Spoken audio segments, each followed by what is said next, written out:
پاشا صاحب، شہباز شریف وزیر اعظم بن گئے ہیں، لیکن وزیر اعظم بنتے ساتھ ہی انہوں نے اقتصادی مشکلات کا تذکرہ کیا ہے۔ باری باری کر کے اگر آپ سے پوچھ لوں، کرنٹ اکاؤنٹ ڈیفیسٹ 4 سال بڑا ہم نے سنا 19 ارب ڈالر پہ چھوڑا تھا پچھلی حکومت نے۔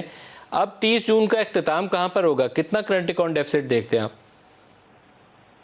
بسم اللہ الرحمن الرحیم۔ پہلے 8 مہینے میں یہ 12 ارب ڈالر سے اوپر جا چکا تھا، اور یقیناً اس کی بہت بڑی وجہ یہ تھی کہ جو باہر کی جو قیمتیں ہیں ان میں بے تحاشا اضافہ ہوتا رہا ہے، اور رشیا یوکرین وار کے بعد تو اور اضافہ ہو رہا ہے۔ اس کے نتیجے میں خطرہ یہ ہے کہ سال ختم ہونے تک 18 سے 19 ارب ڈالر تک پھر سے یہ خسارہ جا سکتا ہے۔ جہاں سے شروع کیا تھا وہیں واپس آ جائیں گے۔ تو پاشا صاحب، اس کے ساتھ 45 بلین ڈالر ٹریڈ ڈیفیسٹ بھی متوقع ہے، تو یہ تو ایک فائنینسنگ گیپ نہیں سامنے آ جائے گا بہت بڑا؟ دیکھیے، اندازہ یہ ہے کہ اس سال ہمارا جو فائنینسنگ کی ریکوائرمنٹ ہے باہر سے پیسوں کی، اگر آپ 18 ارب ڈالر ہی لے لیتے ہیں ہمارا جو کرنٹ اکاؤنٹ یا تجارتی خسارہ ہے، تو ہمیں قرضوں کی واپسی جو ہے وہ تقریباً 12 سے 13 ارب ڈالر اب کرنی ہے اس سال۔ تو آپ کو ضرورت ہے تقریباً 30 سے 31 ارب ڈالر اس سال۔ اتنے پیسے باہر سے آئیں گے تو آپ کے حالات سنبھلے رہیں گے۔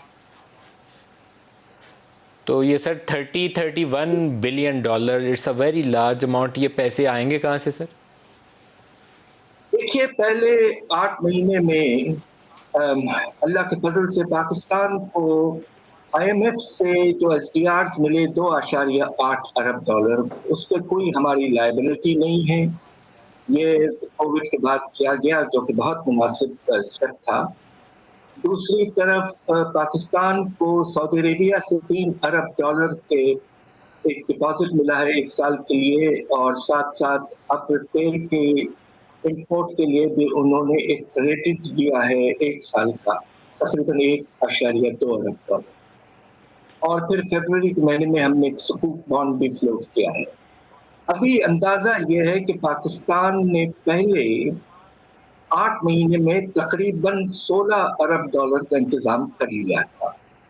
آخری 4 مہینے میں آپ کو 14 ارب ڈالر کی ابھی بھی ضرورت ہے، اور پریشر اس لیے بڑھ گیا ہے کہ فروری کے اینڈ میں آپ کے ریزرو 16 ارب ڈالر سے زیادہ تھے، 1 اپریل کو یہ گر گرا کے 11 ارب ڈالر کے لگ بھگ آ گئے ہیں۔